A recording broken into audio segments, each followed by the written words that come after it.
नमस्ते बच्चों। BK Praveen Desale channel में आपका स्वागत है। इस चैनल पर 5वीं कक्षा से 10वीं कक्षा तक मैथमेटिक्स सहित और सब्जेक्ट के वीडियो अपलोड कर रहे हैं, तो बच्चों चैनल को ज़रूर सब्सक्राइब करो। बच्चों, आज हम कक्षा छठी विषय हिंदी पाठ क्रमांक 4 सोना और लोहा इस पाठ का अध्ययन करेंगे। प्रस्तुत पाठ के लेखक हैं रामेश्वर दयाल दुबे जी। इनका जन्म 21 जून 1908 उत्तर प्रदेश में हुआ और मृत्यु 24 जनवरी 2011 में हुई। उनकी प्रमुख रचनाएं हैं अभिलाषा, चलो चले, डाल डाल के पंछी, माँ यह कौन, फूल और कांटा आदि। उनका परिचय है। आप प्रसिद्ध बाल साहित्यकार हैं। प्रस्तुत संवाद में रूप रंग की अपेक्षा सद्गुणों के महत्व पर जोर दिया गया है। पाठ का परिचय। सोना और लोहा दो धातुएं हैं, दोनों का अपना अपना महत्व है। सोना सुनहला और चमकदार होता है, यह सबको प्रिय होता है, परंतु मनुष्य के विकास में लोहे का योगदान कई अधिक है। सोने को लोहे के स्थान पर प्रयोग नहीं किया जा सकता। प्रस्तुत पाठ में लेखक ने जीवन में उपयोगिता को अधिक महत्वपूर्ण बताया है। कीमत और सुंदरता की अपेक्षा श्रम और परोपकार की भावना को श्रेष्ठ बताया गया है। इस पाठ में रूप रंग पर घमंड करने की अपेक्षा मेहनत और सेवा पर बल दिया गया है। आगे है अध्ययन कौशल्य। विभिन्न धातुओं के नाम और उनसे बनने वाली वस्तुएं लिखो।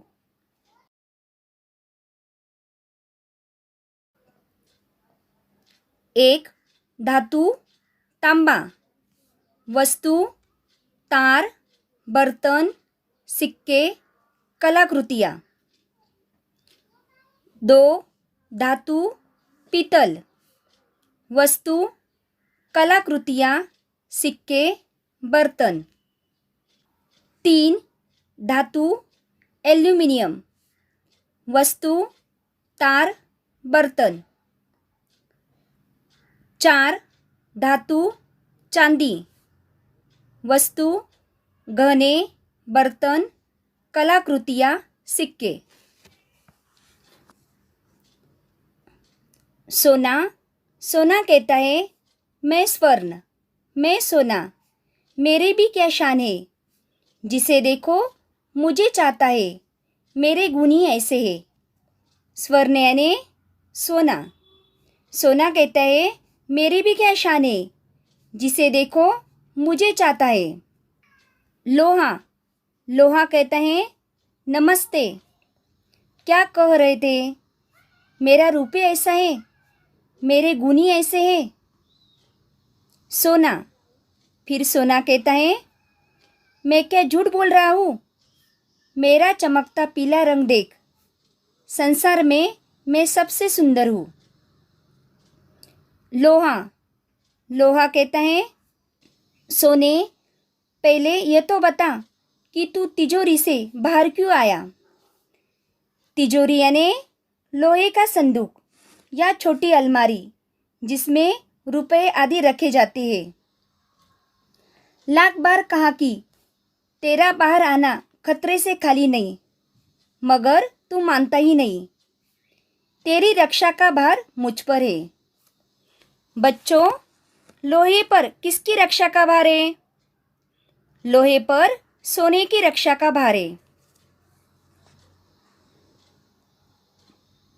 सोना, आगे सोना कहता है राजा की रक्षा उसके नौकर चाकर करते ही है। लोहा, अच्छा तू राजा और मैं नौकर, मेरे एक चाटे से तेरा रूप बदल जाएगा, चल भीतर। बच्चों, किसके चाटे से सोने का रूप बदल जाएगा? लोहे के चाटे से सोने का रूप बदल जाएगा। फिर सोना कहता है, भले ही तुम मुझसे बड़े हो, मगर मुझे डांटने का तुम्हें कोई अधिकार नहीं। मेरे 10 ग्राम का मूल्य 25,000, तो तुम 25-30 रुपये में किलो के हो। बच्चों, 10 ग्राम सोने का मूल्य क्या है? 10 ग्राम सोने का मूल्य 25,000 रुपये है। और 1 किलो लोहे का मूल्य क्या है?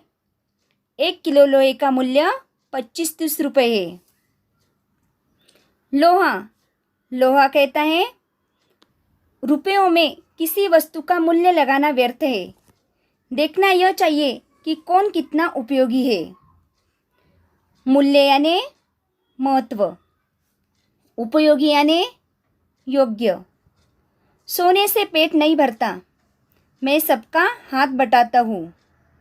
हाथ बटाना यानी काम में मदद करना। सोना, फिर सोना कहता है, अरे लोहे से कैसे पेट भरता है? लोहा, लोहा कहता है, मैं अगर न रहूँ तो किससे बनेगा फावड़ा, कुदाल, खुरपी? फावड़ा यानी मिट्टी खोदने तथा हटाने के काम में आने वाला औजार। कुदाल यानी मिट्टी खोदने का एक औजार जो फावड़े से कम चौड़ा होता है। खुरपी यानी घास छिलने का एक औजार। मकान बनाना हो तो लोहा चाहिए। युद्ध में लोहे के ही अस्त्र शस्त्र काम देते हैं। कोई बड़ा काम करना हो लोहे के बिना हो ही नहीं सकता। रोटियां भी लोहे के तवे पर सेकी जाती है। सभी कुछ लोहे से बनता है। बच्चों, लोहा सस्ती और मजबूत धातु है, इसलिए यह फावड़ा, कुदाल, खुरपी से लेकर अस्त्र शस्त्र बनाने के काम आता है। लोहे के बर्तनों को आग पर रखकर खाना बनाते हैं, तब भी उसका कुछ नहीं बिगड़ता। लोहा हमारे लिए बहुत ही उपयोगी है। सोना, सोना कहता है, अंगूठी, माला, बाली लोहे से नहीं बनते। उसके लिए मेरी ही तलाश होती है। तलाश यानी खोज।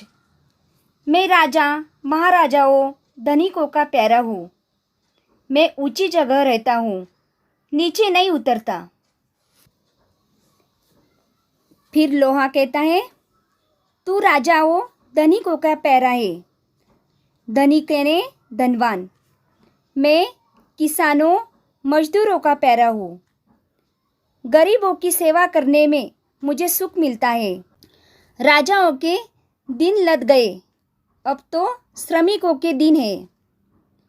दिन लद जाना यानी बीती बात होना। श्रमिक यानी मजदूर। फिर सोना कहता है, मुझसे तो मेहनत नहीं होती। मैं तो आराम से रहता आया हूँ और रहना चाहूँगा। बच्चों, किससे मेहनत नहीं होती? सोने से मेहनत नहीं होती। लोहा, लोहा कहता है, आराम हराम है, श्रम में ही जीवन की सफलता है। तुमने देखा है मैं कितना काम करता हूँ। मैं कल कारखानों में दिन रात काम करता हूँ। जो काम करेंगे उन्हीं का सम्मान होगा। सोना, सोना कहता है, तो मेरा अब क्या होगा? दादा, मुझे घबराहट हो रही है। लोहा, फिर लोहा कहता है, तू डाल डाल, मैं पात पात। यानी तुम निपुण हो, परंतु मैं तुमसे अधिक निपुण हूँ। डर मत सोने, मैं सदा तेरी रक्षा करता आया हूँ, आगे भी करूँगा। मगर अब तू घमंड करना छोड़ दे। फिर सोना कहता है, छोड़ दूंगा भैया, मगर मेरी रक्षा करना। लोहा, अच्छा अच्छा, तू मेरा छोटा भाई है ना? चल भीतर चल, बिना पूछे बाहर मत आना।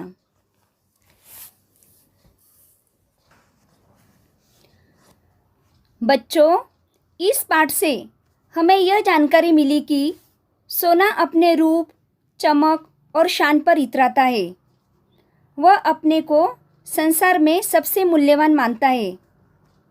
वह राजाओं और धनी लोगों का प्रिय है, इसलिए वह मेहनत का काम नहीं करना चाहता। उसकी इस बात पर लोहा उसे समझाता है कि रुपयों में किसी वस्तु का मूल्य नहीं लगाना चाहिए। जीवन में वस्तु की उपयोगिता देखनी चाहिए। लोहा कहता है कि उसकी मदद से खेतों में अन्न उगता है, तवे पर रोटी बनती है, वह मकान बनाने में उपयोगी है, वह किसानों मजदूरों का साथी है। लोहा कहता है कि अब राजाओं के दिन गए, जो काम करता है उसका ही नाम होता है। सोने की रक्षा का भार लोहे की तिजोरी पर ही है, इसलिए सोने से ज़्यादा लोहा काम की वस्तु है। सोना भी लोहे की इस बात को मान लेता है और घमंड छोड़ देता है। मैंने समझा। बच्चों, सोना एक मूल्यवान चमकती पीली धातु है। इससे गहने बनते हैं और यह राजाओं धनिकों को प्रिय है। लोहा भले ही सस्ता हो, परंतु वह बहुत ही उपयोगी है। लोहे से अस्त्र शस्त्र, औजार, मशीनें और बर्तन बनते हैं। अपने रंग रूप पर घमंड नहीं करना चाहिए और दूसरों को कम महत्व नहीं देना चाहिए।